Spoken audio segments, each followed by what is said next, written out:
What's going on, everybody? Welcome to the show. It's Monday. It's 6 p.m. Talking to all of you here on Nerds and Suits Live.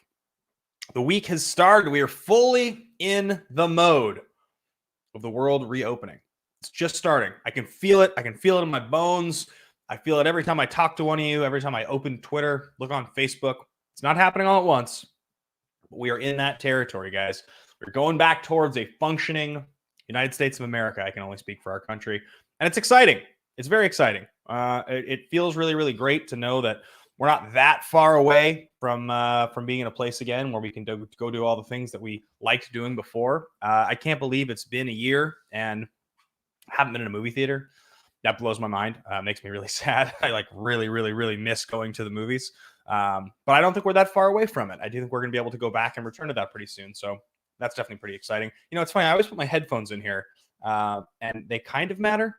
They matter so that I can hear like the intro song, so I could know when to start. But aside from that, unless I share something with you guys, I just don't need to wear these. So I'm going to put them away, and hopefully it doesn't destroy the stream. Knowing my luck, it probably will. Our first super chat has come in from our guy Ryan. Big salute to you, Ryan. Thanks for a great conversation. Congrats on your father's procedure. Ryan, thank you so much. We're going to talk a little bit about my dad's procedure here in a minute, but we did return a great conversation. It came back. We brought it back on the channel this last week, and it was something that I'd wanted to do for quite some time. I've been talking to you guys about for a couple months, and I thought that, obviously bringing on John Kaiser as our first guest was a pretty ideal first guest back. I felt like I could talk to Kaiser for like 3 hours. It was a great interview. Went really fast. It was super funny. Guy's got a really interesting story. It's got a really, really interesting story to tell. So if you guys haven't checked that out already, it is on this channel here. There's actually a whole archive of almost 30 episodes of that show. And we're back with it now. I believe my guest this week, I'm between two people because it's a question of when I'm going to be able to tape the episode. But we're going to have a full 1 hour interview in the life of Kevin Smets. We're going to find out what's going on in Smets' life. He's going to open up about it. He's going to talk about all kinds of different stuff there. So I'm definitely really excited for that. You know, one of my best friends, Kevin, and he gets a small window every month where he's feeling kind of up to snuff, in the cycle of the treatment. And that's going to be this week. So I think we're going to be able to air that this week. If it's not this week, I'll tape it this week and air it next week. But I'll be getting that posted in the Patreon for any of you guys. As you know, all platinum patrons and above are able to submit a question, which I can ask on air. So maybe you guys will be excited about that one. We all do love talking to Kevin Smets. But yeah, it was really, really great to bring back the episode with Kaiser. And I was looking back on the channel, and some of the older episodes of Great Conversation have kind of creeped up. They've actually gotten some views and some comments in the months since I put them up, which is kind of cool. There was an interview with Jordan Calloway, the actor we did a little while back, and that's almost at 10,000 views now. So it's kind of just slowly but surely people have found it and seem to really like it, which is pretty cool. So yeah, we're gonna keep doing that. As I talk to you guys about, the next show that is going to be returning to the channel once a month is Song from the Scene. Now, I still haven't decided what the one is going to be yet. I'm going to be recording it here in the next few days. I've looked at a few. And I'll be honest, there's a few that are on my radar that I think will be really special. Now, I don't think this is a good choice for me because I don't think that like my range and the performance of the song would be correct. But there's a song by The National called About Today. And it plays in my single favorite movie of all time, in the best sequence in the whole movie, at the end of Warrior, which is where I found out about that band. That's where I heard that song for the first time. And I've listened to it a million times. And I do love it. I really love the song About Today. I mean, it's a great song. I just don't know that it would be the correct performance for me to do. So I messed around with it a little bit more today. Maybe I'll keep working on it. I could transpose it, move it up a little bit so that it's, not such a baritone kind of song. But that's one of the options that I was thinking about. There's another one I came across that I really like the idea of. But there's a few songs from films I've actually already visited. There's another song from Star is Born, Always Remember Us This Way, that I really, really love. That was my other favorite song from that movie. So I'm kind of messing around with a few of those, and that show will be coming back. I'll be taping it this week, and I'll be posting the first episode next week. So we will, of course, I'll give you guys the shout outs and heads up on that before that stuff all posts. But, as far as projects that we're working on this channel, that's definitely one that I'm very, very excited about. So a big thank you to all you guys who've shown up tonight to watch Nerds in Suits live. If you haven't already hit that thumbs up button, please do. And of course, if you're watching for the first time and you haven't already hit subscribe, please do that as well. Subscribers, they mean something on YouTube. They're a good thing. So, other stuff to talk to you guys about tonight. My father, he's recovering. We talked about this before, as he was going into his procedure, and it was something that I was worried about. Of course I was worried about it, because who wouldn't be, right? And my dad he's safely recovering. I talked to him today. He was pretty lucid. I think he's out of the ICU now, and but he has to be in the hospital for a few more days, and then he'll be in like a skilled nursing facility for a little while as well. So I'll be going to Seattle here in about a week and a half, just about a week and a half there, probably for about a week or a little less than a week, maybe. Spend a little time with him, see my family. And he's doing better, and he's feeling pretty good. Obviously, he's all the things that you are when you come off of major surgery, which is full of drugs, wanting to go to the restroom, and it's not as easy when you're full of drugs. That's just part of the deal, which is unfortunate. So, he was a little distressed when I talked to him, but he was at least pretty lucid, which was good. So all positive vibes and good thoughts towards my dad. And thank you to all you who reached out last week about it. As it was happening, I got a lot of private messages, people posting all over the place, and that was really, really nice and really encouraging. And I shared a lot of that with him. Actually, it actually cheered him up. He was pretty happy to just to hear. I mean, he doesn't know you guys, but he was touched that there were so many people that were saying such nice things. So yeah, I think he's going to be all right. It seems like they've repaired the heart, and that's what's going on there. Now, I know a lot of us probably want to talk Schmodown. I certainly do. We got our first singles match, first like major singles match this last week. Pay-per-view. It is going to be a spoiler show.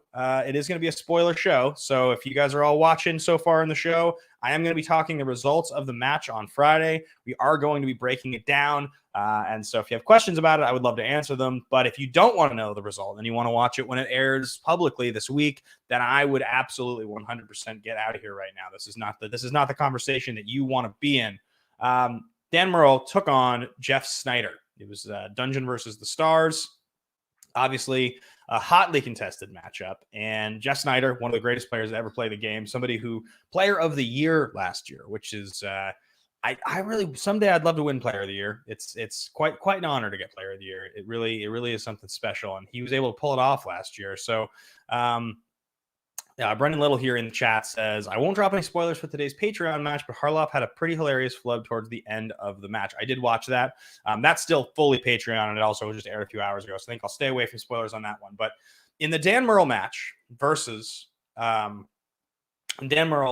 Jeff Snyder, I think we all went into this match knowing that, you know, you have the best player that's ever done it in Dan, and you have Snyder in the best teams player that's ever done it. And obviously we wanted to see how this matchup was going to go down. Snyder had been pretty clear that he would surrender the idea that Dan was the best player ever if he lost, which he didn't do, which is funny. But, you know, he had issues. He had issues with the final question, as it happens a lot. And, you know, many of us have talked about this. It's been discussed a lot in the Facebook group. This weekend, we're going to be doing Root of the Question, which is a show on Action Industries that we do, and our producer PLD, who's hanging in the back here, he's hanging in the green room. He'll be there with us doing that show, and we'll be talking about probably some of the questions from that particular match. And you know, that was a big one. That was one of the big ones. So you know, we'll see how that all kind of goes, how that feels. But it definitely was a fun match to watch. I had my money on Dan, as I think probably most people do and did, just because it's very hard to bet against Dan. It's a really, really difficult thing to do, to bet against the best player that's ever done it. And in the end, Dan took care of business. Now, the match was fascinating because round one, we did talk about this a little bit on Action Guys on Sunday, so I won't talk too much here, but I do want to, you know, recap it a little bit. So, you know, Dan wins round one 7-6. And the question that Jeff missed to start the match, the Little Women question, it's a pretty standard question in terms of the way they like to write questions in the Schmoedown nowadays. You have to assume sort of one in 8 will have a little bit of a curveball. You really are required to sort of use the full capacity of your brain to really sort of like logic game your way through every question, because even questions that seem like they should be really obvious, they're often constructed in a way to make sure that you have to do the extra bit of legwork. And so this question, obviously, that started the match was who played Amy March in 2019's Little Women. Snyder second guessed himself, and he guessed Saoirse Ronan, whereas Dan guessed correctly in Florence Pugh. Now, it's a really hard question, and I've talked about the fact that, you know, it was a recent film. So if you haven't seen Little Women, if you've never seen any Little Women movie, you probably just guess Saoirse Ronan there. It seems like you probably would. But if you have seen the movie, it's recent enough, it's in the last couple of years, that they say the name Joe all throughout the film. They say it constantly. I mean, they say Joe's name a ludicrous number of times because she is sort of the main character that everybody's relating to all throughout the film. And so when you really think about the characters talking to each other, even if you don't remember distinct plot details of the film, you'll still remember that Saoirse Ronan's character's name is Joe. It's probably the only character in the movie whose name is actually sort of easy to remember, because even Timothée Chalamet's character, who, if I thought about it real hard, I might be able to remember his name. It's like kind of a funny name. But even that, I can't come up with it right offhand. I'd have to spend a little time. I think I could probably get there. Now I've put myself on the spot to try to get there. Oh no. It's like a fucking, sounds like it's like Patty. No, it's not Patty. It's some name like that though. I look at PLD. Oh no. It's like, it doesn't it sound kind of like a woman's name or something? Party, Lori. Okay, Lori. Thank you, PLD.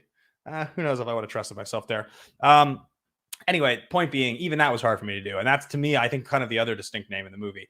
So all this being said, the missed question there starts the match off in that way, and it's a good reminder that that question was missed.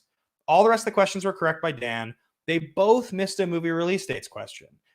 And they both missed it in the same way that most people miss movie release dates questions. They both missed it by 1 year, which is just standard. It's like, you look at the Movie Trivia Schmoedown, most players are going to do that a lot of the time. They're going to be off by a single year.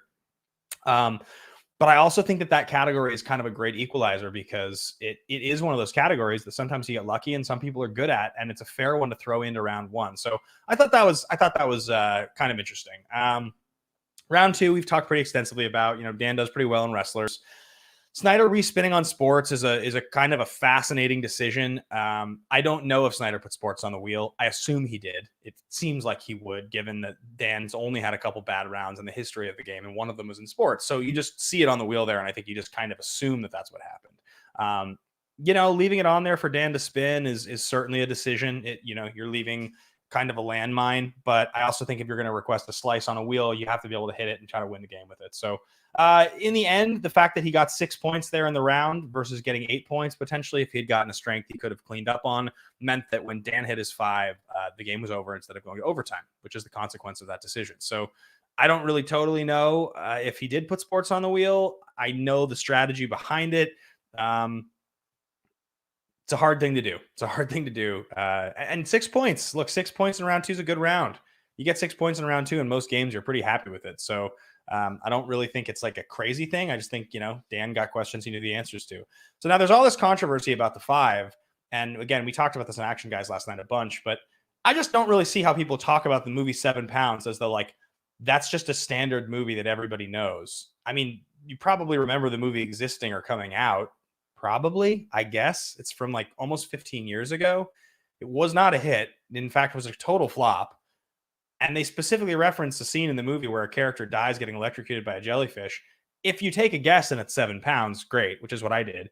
If you've seen the movie, you'd remember it, but that's the same with almost any plot detail in a movie you've seen before. So I think the idea that it's this extremely easy question is crazy when you look at some of the actually easy questions that have gotten thrown into 5-pointers before. That's the thing that I just don't really understand. It's a reasonably easy question, but it's not overtly. It's not more so than other questions that have been asked in the past. And I thought Snyder's question, they literally referenced a 1998 comedy about talking animals. Like, how many movies can you think of with talking animals? If you literally sat there in a match and you said, okay, how many movies can I think of where people relate to talking animals? Probably the first one you'd think of from any era is probably still going to be Dr. Dolittle. It's like one of the only ones that immediately comes to mind. So I don't really know how people are saying that it's not guessable. William Harold here says, I didn't even remember 7 pounds existed. I think a lot of people didn't. Jack says, yeah, that's the thing. If you know Little Women, you know Joe is the main character. If you use peripheral knowledge, you know Saoirse is the lead of the film, plus Pugh got the supporting actress nomination. Yeah, so it we've talked about it a bunch. I got my boy Yuval in the chat here hanging out. I'm not even sure what he's saying. He's saying Babe. Well, cool, man. The movie Babe. He's talking about talking animals in Babe. Hey, you know what? It's true. Talking animals. Charlotte's Web is an option you could have guessed. So yeah. Anyway, that's it's funny. Ryan here says I got the 7 pounds and Dallas got 7 pounds, not Dr. Dolittle. I thought they were perfectly balanced questions. Look, you can look back at old matches. You look back at old matches and some of the questions people have had to answer. We've talked about Barbara Babcock and some of these other answers. And yeah, they seem impossibly hard to guess and answer. And it's unfortunate that there have been a lot of matches over the last few years that are decided that way. The game works best when you are able to try kind of use your peripheral knowledge to wager a guess and sometimes get it right. So yes. Exactly. AJ says, I think both were not very hard 5s, but since Dan won, his face more scrutiny. I mean, yeah, we talked about it on Action Guys. The 2 leads, the entire plot, the year, and the director of Nick and Nora's Infinite Playlist is obviously an infinitely harder question than the name of a counselor in heavyweights. But those both happened, and that was a year ago. And the guy that lost the match got the harder question there. Nobody talks about that or the run back to the title being exceptionally easy because of that mismatch. It's just what happened. It's the game. It's the history of the game. And it's unfortunate, but it is what it is. So I think it's kind of it's a good thing that Christian and PJ and the writing team are focusing on making the things a little bit more guessable. I think it makes the game better and more fun. I definitely think the game is worse when you find yourself in a situation where the whole match comes down to a 5-point question. You're going to win it or you're going to lose it based on a 5. And they ask you a question, and if you have no idea, you're not even going to be able to like blindfolded throw a dart and maybe get it. You just won't get it. Period. There's no chance. That's not a very good game. That's way too much perfect information. I don't think that's as strong. So anyway, that's the deal there. That's what happened with the match. We got a lot of good matches upcoming. I know we have Chance Ellison versus Brendan Meyer upcoming. We have Paul Oyama versus William Bibiani upcoming. We've got Patreon matches dropping this week in Inner Geekdom and Star Wars. Sean Sullivan played against Murray Wilson last week. Tons and tons and tons and tons of matches. So it's definitely heating up into an exciting time. I can tell you guys, I found out from Christian what my first teams match is going to be. Can't confirm what my team's going to be yet. Can't confirm who the match is going to be against, but I did find out who it was, which is exciting. It's exciting. I have a little bit more of a frame of reference now, some context. Maybe that'll tape soon. I don't entirely know. There's so many matches this season. There's just stuff taping all of the time. But yeah, it's gonna be Yeah, need more deets, says Cash, says Buckingham. Speaking of Cash, who I reached out to today, best of luck to you, Cash. And I had some job interviews. I hope those go well for you, my friend. A big salute. I reached out to a handful of you today, as I often do on Mondays before these shows, to check in on you. If anybody here is, in the middle of something, trying to set a goal, struggling with a new project, you're a patron, shoot me a message, patreon.com/nerdsandsuits. I love to interact with you guys, check on you, seeing how you're doing. It's one of the best things that we do here on this channel, and it's truly one of the best experiences I get to have, as I get to know you guys a little bit better. So go check out the Patreon. Now, speaking of Patreon and movie trivia schmodown, this week we go back into the study session, the Wednesday night study session we do every single week, 6:15 Pacific Standard Time. Whole group of us gets together in a private Zoom call. It used to be Blue Jeans. We don't use it anymore because it's a trash program. We do Zoom now, and you guys all help with the studying and then getting ready for the season. And this one's going to be a big one, because I'm doing 7 categories, 7 different categories this week, all of which have significance of matches upcoming. And also I will be announcing my opponent for the following week. So the way that we do it in the study sessions is every fourth week I pick one diamond patron, the $25 or above level, and we set up a 5-round title match. We both go into it properly. We play it obviously in the Zoom together, but I play against one of you. And upcoming, this next one is going to be the next match here. So I'll be announcing tomorrow at the end of the show who I'll be playing against. So if you guys all follow what we do here, and then you want to be a part of that, and you're already a patron at that level, let Dr. Megs know. Megs, of course, in the chat here. Legend, runs things. Brendan Little says, Ben finding out how to use Zoom 11 months late sounds about right. Fair. Listrina says, Ben is an impressive 4-0. You always point out my undefeated record, Listrina, and I feel like, even though it's a very nice thing you say, I still feel like you're trolling me. Even though you're just, all you're saying is the facts. I said Tuesday. I said tomorrow. I meant Wednesday. What would I do without you, Megs? That's the real truth. What would I do without you? So Wednesday we'll be announcing my next opponent. So get in touch with Megs. Let her know. Obviously, a lot of you guys that are patrons, you're in that Nerds and Suits Diamond chat on Facebook, so you can send her a message there. Or if you want to be a patron and you're not already in the group, reach out to me personally, and we can get that whole thing going. And of course, we will be announcing that opponent at the end of the show on Wednesday, or the session on Wednesday. So I can't wait. See if I can improve to 5-0 in my scrimmages. I know one of these days I'm going to lose, or I'm going to just end up against Quiz Show, which no joke, that guy. No joke against that guy, but we'll see what happens. A couple Streamlabs and super chats to read here. Thank you to everybody here for hanging out and showing up tonight for the stream. JD, call sign Public Enemy #1. Sounds like the season is going to have an insane amount of matches for a schmodown. Yeah, it's going to be crazy, man. I'm used to knowing the results of all the matches before they air. Like, I usually find out after they tape. Christian will call me, or we'll talk about them. There's just so many matches that it's hard. I'm not able to stay as up on it as I used to. I keep finding out matches taped that I wasn't even aware had taped.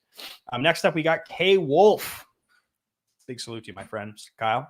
Whatever the team is, these stocks are just going to keep rising. Buy while you can. Hashtag buy stocks and Ben Bateman. Hashtag Team Bateman for life. Thanks, Kyle. Always appreciated, my friend. And Patricia Metz. Hey, look at that. Good to see you, Patricia. Big salute to you. Nice to see your name. Patricia here, still praying for your dad's recovery. Just wanted to say hi, people. Good to see you, Patricia. Thank you. Love seeing you in here as well. And thank you for that donation. It is much, much, much appreciated. Okay, I don't think I missed any. Yep. Okay, great. All super chats so far. So yeah, I'm looking forward to Wednesday. It's going to be a great session. I really, really, really enjoy doing the study sessions with you guys. I got to be honest with you guys. At the end of the show here, I do my Monday night Magic stream with Alex, and I almost always play with proxies because I don't want to spend $1 zillion every week when I build these new decks. And this week, I just finished building the deck kind of last minute, so now I got to cut out these proxies. I didn't even use the paper cutter at FedEx office, which normally I do. So I'm gonna have to just do this while I talk to you guys, which, rough stuff. So I was gonna watch August Rush this week. That was something we had talked about, the movie of the week, and I still intend to, because I want to watch August Rush. But as I mentioned on the action shows, I got kind of wrapped up in rewatching True Detective season 1. It's my favorite TV show ever. It's my favorite season of television ever. I can't get over how good of a show that is. It's like the 6th time I've watched it now. it's just so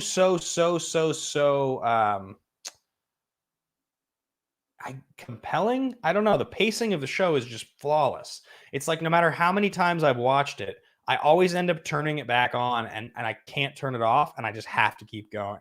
It's a totally unique experience. I truly have not I truly have not had what's everybody doing here talking about Patreon confuses. Nikki says, I think it may just be platinum with diamond if you want to be in the drawing to compete. Okay. Everybody making fun of my Patreon over here. Look, something I'm doing with technology confusing you. Surprise? No.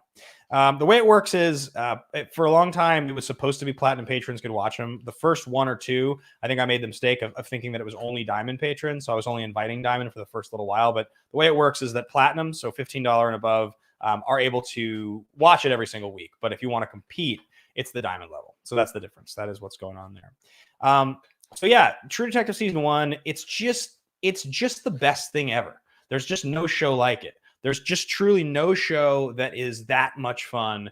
It's fun is also a loose word because it's like a really, really, really dark show.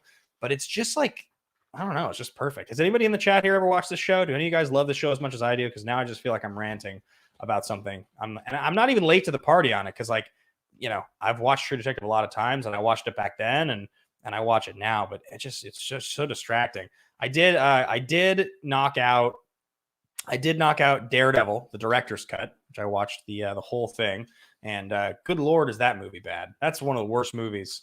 It is one of the worst movies I have ever seen in my life. But still had some fun stuff. Colin Farrell killing people with paper clips, really good stuff.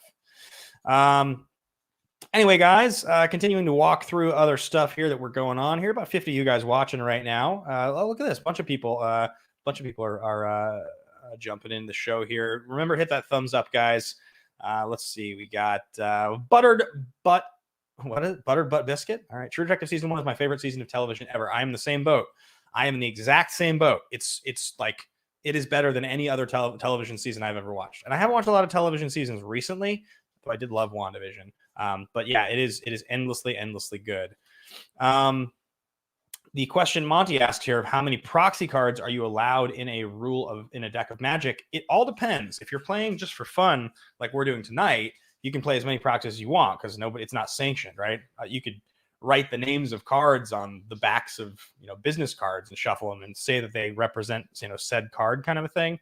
If you're playing in an actual sanctioned event, proxies are never allowed. So that's kind of the difference. This is we just do this for fun on our channel, so I can kind of get away with doing what I want here.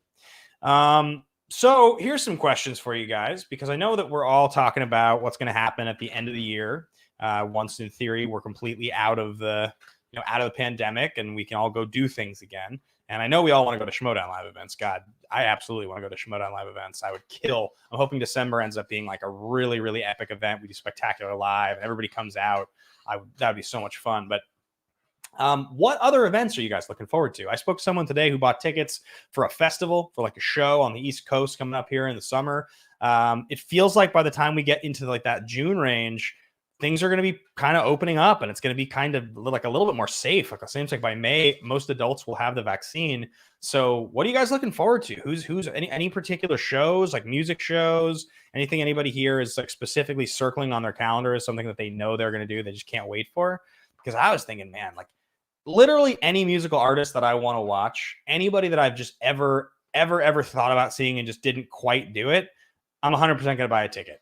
I feel like I'm going to see more live music next year than I've ever seen in my entire life. Just sheerly because like you just miss so much. This last year has just been brutal. There's just been a complete void of any of that stuff.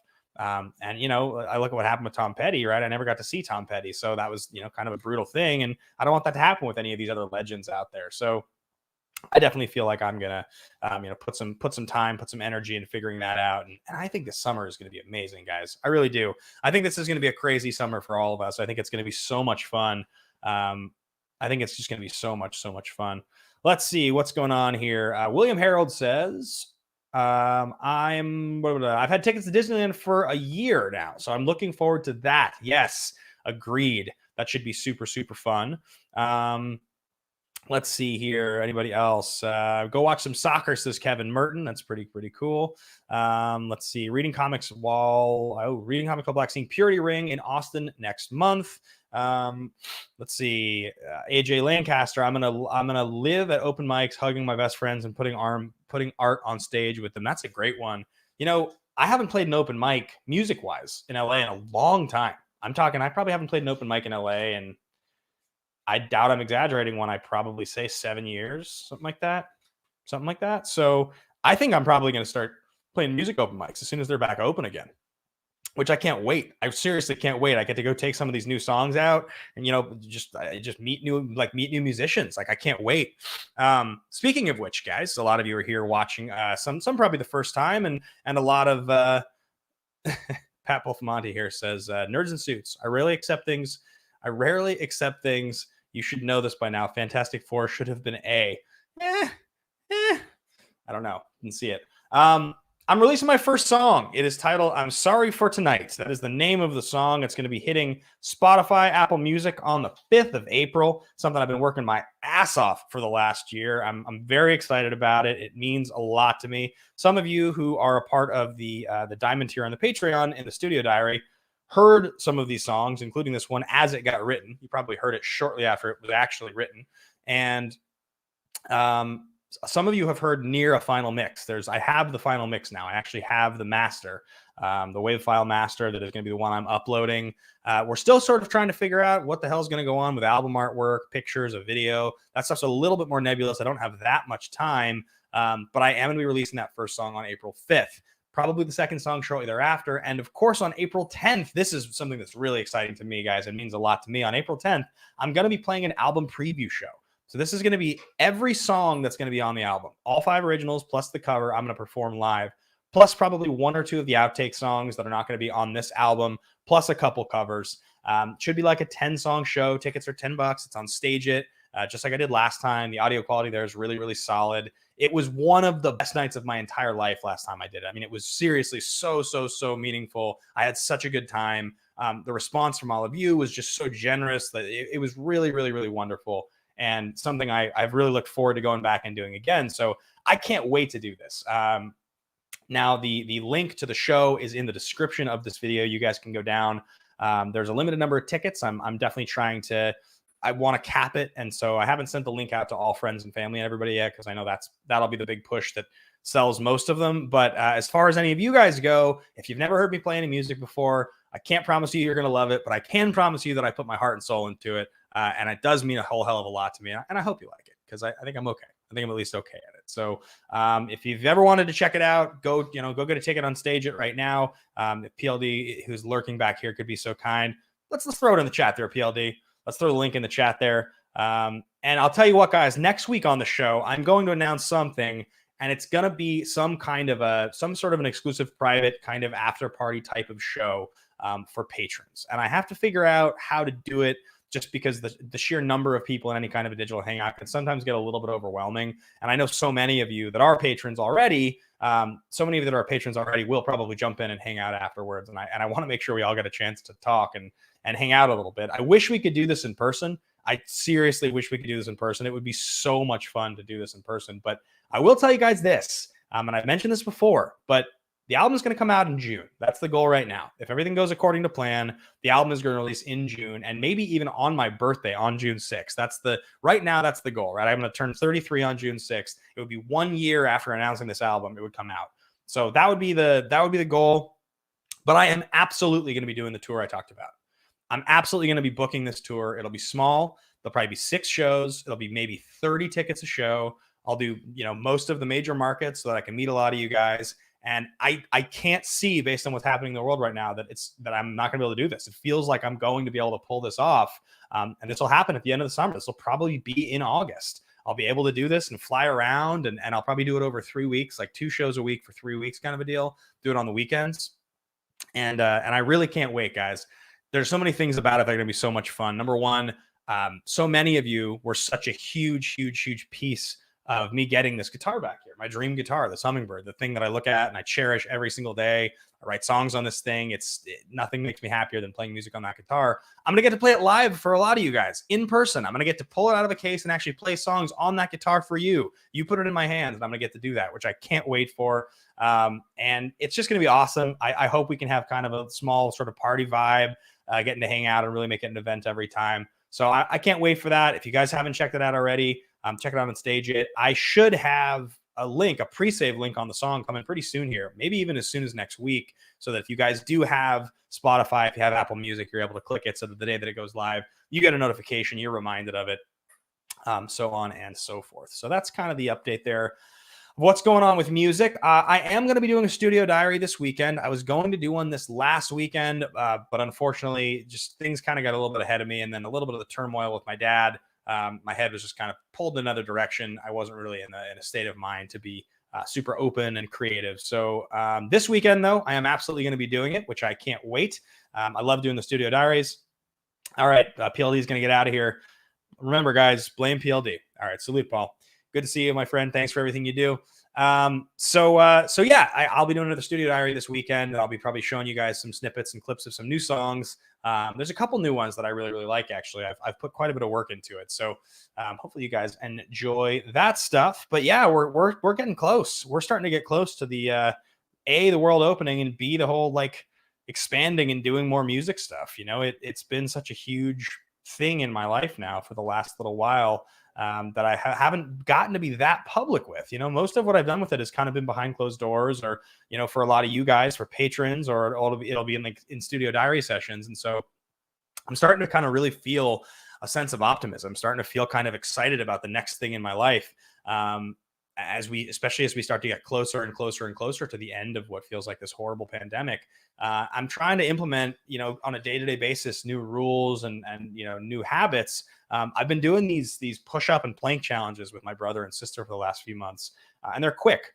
They're pretty quick. But, you know, every morning now I get up and I stretch because of my back, and it's definitely, my back has been getting better, which is great. And all of the stretching and strengthening has really been helping. So I'll do that. And then on top of that, after I stretch, I'll do these push-ups and I'll do these, you know, these planking and sort of, you know, crunches and stuff like that. And it's not like it's a huge workout by any means. I mean, I used to work out a lot, and I know what it really requires to go get in like an hour. But as far as just something to keep your mind sane, something small, something quick, it's really great. And I'm getting stronger and I can feel it. And it's really encouraging. And so anybody in here who's thinking, we're getting close to coming out of this thing. And one of the major things that I think so many of us experienced in the pandemic was that we lost our sense of routine. We lost our sense of any consistent thing we were used to doing. It kind of just went away. Definitely did for me. I mean, I spend every morning in my apartment alone, right? And it's been like that since basically the beginning of pandemic, give or take. And, you know, I take my work calls from home. I've got some of my, you know, local spots I'll go to get food or pick up to go or get a cup of coffee. But a lot of my time is still just kind of spent here. And so much of the stuff that I was used to doing before, I don't do anymore. And it's going to come back, and it's going to come back semi soon for a lot of us. A lot of us are going to be in a position kind of soon where we're like asked to go back to work, or, you know, we're going to be starting to get invited to social settings, going to, you know, birthday parties and weddings and things like this. And both on I think just a social level, a lot of us probably have kind of lost some of that sense of how to relate to other people. But I know also so many people I've talked to feel like they've gained weight in quarantine, or, you know, they haven't been outside, or just people, I think, just feel kind of a little bit weird about going out and being in groups and around people. And I relate to that. I totally relate to that. I've gotten so used to my little protected reality where I just kind of live inside my bubble, and I don't have to see more than a person at a time. And that's even if I want to see a person at a time. So I've been trying to kind of implement some new habits that make me feel a little bit better. And one of them has been this fitness one. It's just doing these push-ups and doing these crunches. And so I recommend it to anybody here. We've talked a lot about goal setting. We've talked about 30-day goal setting in the past and how effective that stuff can be. And it can be really, really great. But you guys don't need to do anything distinct or significant if you want to set a goal for yourself. You could, if you're somebody who drinks too much and you want to drink less, you don't have to immediately snap your fingers and stop drinking. You could say, okay, I'm going to have 2 drinks every night instead of more than 2. That can be your goal. If you're somebody who wants to get fit, if you want to, then do 10 push-ups a day for a while until it seems really easy. Do it every day for 2 weeks. After 10 push-ups, move it up to 15 push-ups. Whatever you want to do, set something, just something consistent. I used to think 30-day goal setting was how you'd make a habit. I read about this. The more I kind of think about it, the more I hear about it, it seems like it takes a little bit longer than 30. It's probably more in the 60 plus range. But if you do it with something small like that for yourself, and you start with something extremely manageable and something you can absolutely accomplish, it is rewarding. It's not even necessarily rewarding because you're changing your life in like a physical way. It's rewarding because mentally you feel like you're achieving something. So you feel like you end your day with a little bit more of a sense of accomplishment. So I recommend it to anybody here. It's been really, really helpful. It's been big in my life. And one of the reasons I interact with so many of you guys on a week-to-week basis on Patreon is because I know how easy it is for me to fall into a trap of motivation and self-doubt. And I'll kind of hole up for a week and just not want to interact with the outside world. And anytime a friend or a family member reaches out to me and it's like, hey, how you doing? And if I'm honest, and they don't even have to say much, they just kind of encourage me or remind me in a way that makes me feel like a little bit more supported. It does really make a difference. It can make a huge, huge, huge difference. And so it's what I try to do for some of you guys. I don't reach out every week with necessarily a suggestion or an agenda because sometimes I don't know what you guys are working on. But some of you are really honest with me about the stuff you're working on, about goals you have, about something that you want to do, about something you're just getting more comfortable doing, an idea you have. And I think it's really awesome. It's a really, really awesome thing. We have a small community here on Nerds and Suits. The way that we all relate to each other and connect is really, it's pretty intimate, I think. And so being able to be aware of that with you guys and kind of know what's going on in your lives and have that ability to encourage you is awesome. And it means a lot to me. So hopefully it means a lot to you guys as well. I mentioned last week that I was thinking of bringing back the goal setting sessions, the one-on-ones that we did in December. And I think I will. I think I'm going to be doing it in June. So the goal right now is very similar to how we did it before. It'll be for Diamond, Double Diamond, and Infinity patrons and the Nerd Network. I'll be doing the same thing in June, one-on-one sessions. I'll announce it ahead of time so that you guys all kind of know it's coming if it is something that you're interested in doing, and we can definitely work on that together. And I can hopefully help some of you guys get through your stuff. I thought it was a lot of fun this last time. So. Movie of the week, August Rush. Haven't watched it yet. Watch Daredevil, all of True Detective season 1 again.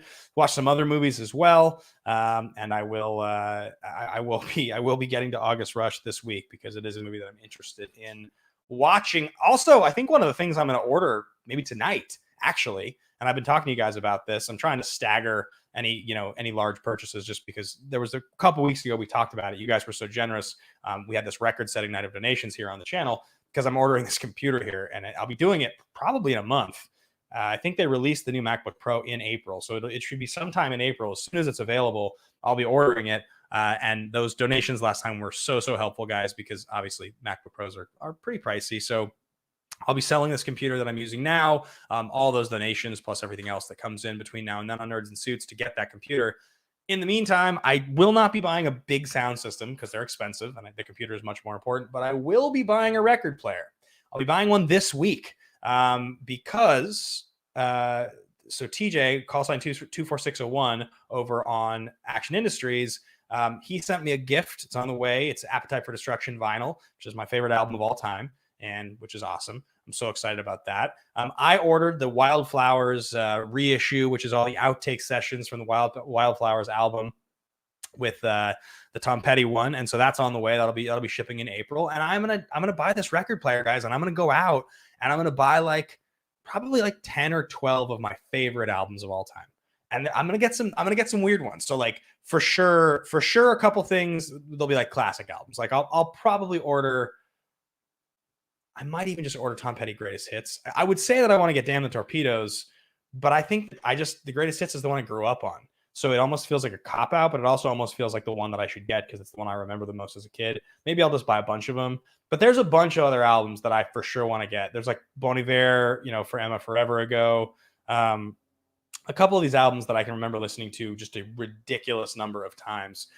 Honestly, I'm probably going to order a vinyl of the Swiss Army Romance, of the first full-length Dashboard record. That album was so that it was like one of my favorite albums. I like loved it to death. So there's a few that I'm definitely going to probably get, just so I have them, and I can't wait. One, I'm going to get the Interstellar original motion picture soundtrack. I'm going to get the Interstellar score on vinyl. I want to be able to play that when eventually I have the whole thing set up. You know, after all said and done, after I get this computer and I wait a little while, eventually I'm going to get some of those Sonos speakers and get like a sound system in here. Maybe I can find a way. Who knows? Maybe I'll sell magic cards or something like that. To, you know, I do really want to have a sound system. As it stands currently right now, all I do is play music out of my laptop or my phone. I have a like a portable, you know, like a Bluetooth speaker, but it's pretty trash. And it's fine. You know, whatever, you get by. You still hear the music. You like it, but it is kind of fun to be able to walk around your house and hear your favorite stuff at a great volume. And so I can't wait to be able to do it on with vinyl and then have it going, you know, through like, you know, Bluetooth speaker system in my apartment. I think that's going to be pretty amazing. So I'll be looking to that. You know, I'll be definitely figuring out the right record player to get. They're not too expensive. Record players are pretty affordable. There's a bunch of them out there that you can get for, you know, $100-200. I mean, there's some really nice ones, but I don't think I need to do that. I'll probably get something pretty modest. But I'm really excited about it. It should be like a cool thing to put into my apartment, like another nice thing to have in here to kind of continue to build the place up and really make it feel like home. Buck Webb says greatest hits albums are great. Don't listen to people who tell you to only buy the original albums, exception being the Beatles. It's funny. I totally agree with you that I agree with you that there's nothing wrong with listening to greatest hits albums, but there's some amount of like purist, I think, in most people who are really, really big fans of a certain artist, that if they talk to someone else, like, what's your favorite album from that artist? And it's like greatest hits. That's kind of like, feels like a cop out, right? It feels like if you're a real true super fan of a band or of an artist, you would sort of have a little bit more of a specific opinion. So, you know, there is that, but I just think in the particular case of Tom Petty, that feels like one that maybe owning the greatest hits is okay, just because of the fact, like I said, that I've listened to it so many times. I mean, some of those old Beatles records, for sure, I grew up on all of them, literally all of them. We listened to Abbey Road all the time growing up, the White Album, Sgt. Pepper, we listened to Hard Day's Night, Revolver. I mean, most of the Beatles albums my parents had them all on vinyl. My mom had a record collection when I was a kid, and one of the albums that she had was the Batman '89 soundtrack, the one that had it's the Danny Elfman soundtrack, but it also has the Prince songs on there. And I told her when I was in Seattle, and she was like, "If you want to take it with you," and I was like, "Definitely want to take it with me." That's such a memorable record for me. The music on it, but also the cover of it, because I was a little kid and I didn't really know very much, and so kind of going through the record shelf and seeing the Batman record was like the coolest things. I loved Batman so much as a kid. Haskell, Metallica has been re-releasing their albums remastered, 180-gram vinyls, and oh my god, they sound incredible. Ooh, maybe I'd get Ride the Lightning. I can't wait. I just can't wait to get some of this old stuff. I feel it just seems exciting to me. It seems really, really, really fun. So I'm looking forward to that, guys. But otherwise, I don't have a whole lot more to say. We got about 10 minutes left on the stream tonight before I jump out of here. Anything that you guys want to talk about? Anything you guys want to chat about here before we end the stream tonight? I know we talked a little bit about some of the goal setting stuff. I encourage any and all of you guys, those of you that are already sending me messages, keep it up. I'm proud of you for the stuff that you're doing. If you're a patron and you've thought about it, but you haven't yet, please get on board. I'd love to help you out with whatever it is that you're doing. Something that brings me a great deal of joy to be a part of with you guys. If you like Magic the Gathering, watch the stream after this, because we always have a great time doing that. And yeah, what the hell else? I mean, we could talk a little Schmodown before we get out of here. I'm playing against Mark Riley in my first singles match of the season. That's in 18 days, guys. I'm playing against Riley in 18 freaking days. First match of the season. Big match, a lot of pressure. Not going to be a good deal for me. Things don't go my way, I would say. I mean, I think as every player says, probably in any match that they're in, but I think in particular this one, Riley has a different kind of pressure, but I don't think he has as much pressure. So in any case, one more time, I want to remind everybody here about our study session this week. Schmodown study session. You guys always do such an incredible job writing the questions, making it a super fun time for me. So for all platinum patrons and above, that's the $15 tier, you guys are invited in to watch for an hour and a half. It's me, a bunch of you guys, and recently it's been my faction mate, Dan Merle, jumping in with me. And every single fourth week, I play in a 5-round match against one of you. So we'll be doing that again next week. I'll be announcing this Wednesday night in the session who I'll be playing against at the end of it. So if you are a Diamond patron and you'd like to be entered in to play against me, let Megs know. Dr. Megs runs she runs the show. She'd be the one who would keep it in order. And so, yeah, let me know, guys, because I have a great time doing that. You guys always are so accommodating with the questions that you're writing and what you're bringing to the table. So hopefully I can provide a fun experience for another one of you when we do that again. It's always a great time to do that. And, last thing to just talk about, as I mentioned it earlier in the show, but if you are watching and you haven't bought a ticket to my show on April 10th, please do. I'm excited about it. It means a lot to me. The link is in the description of this video below. I will be bringing back a great conversation with another episode this next week, probably with Kevin Smets. If not Kevin Smets this week, it'll be the following week. Smets has decided to open up and talk about his experience, which I can't wait. One of my best friends. It's going to be super fun to talk to Kevin. And the next episode of Song from the Scene is going to be coming out. Some of you has asked me about this comic book show that Coy and I did the first episode of. It came from the comics. And obviously, I love doing that show. We did the one episode about WandaVision and the Vision comic book recently. Trying to get the scheduling figured out. I think we're going to do it. We haven't decided on the comic book yet, so I have to decide that here in the next day or two to make sure that I'm ready on that. But I think we should be doing it because Action is going to be reviewing Falcon and the Winter Soldier every week, starting on that first episode on the 19th. So get excited about that, guys. And yeah, I think maybe we'll get out of here a couple minutes early. If none of you guys have any questions, I'm looking here in the chat, actually. Sorry, 1 second. Jose Montalvo here says, Ben, since you talked about POV, what is your opinion on Christian's boss? Are you talking about Grace? Are we talking about Grace or are we talking about Kirkman and DA? Let me know which one you're asking about there. Oh, look at this. Newmark's TTX and Pioneer Technics 1200 are good turntables. Okay, nice. Awesome. Haskell asks who's on backstage tomorrow. Right now I have confirmed Kate Mulligan, and I have a couple other guests that I am trying to figure out right now. Oh yeah, and we have a question here from Ryan asking me what commander I'm playing tonight on the stream. So we're doing a special show tonight. We're doing our show tonight is a Walking Dead show. So I'm playing with Daryl. Daryl is going to be my my commander tonight. So Daryl's kind of sweet. He does good stuff. Jose means Grace. I mean, what do I think about Grace? I mean, Grace she's hard to predict, hard to predict in the Schmodown. She's always kind of been around, a lot of presence, great presence on the Lion's Den. Not a great run last year on the Den, but we'll see what she does as Christian's boss. I don't know where her head's at. I don't know what angle she's taking. So in any case, guys, I will talk about that a bit more tomorrow on the show. Thank you so much for your donations tonight, guys. As always, they're very much appreciated. I look forward to doing the show each and every week, so I'll be back next week. And by the time this airs next week, we'll have had another episode of a great conversation. We'll have the date announced on the next episode of Song from the Scene, which should be next week. It may even be as soon as this week. And we'll be 1 week closer to my match against Mark Riley, which is coming right up. So thank you to everybody here. If you haven't already hit the thumbs up button, please do hit subscribe. And last but not least, if you're considering becoming a patron today, there's lots of stuff at every tier, patreon.com/nerdsandsuits. I appreciate you guys all supporting. Thank you so much. I'll see you very soon. Bye, everybody.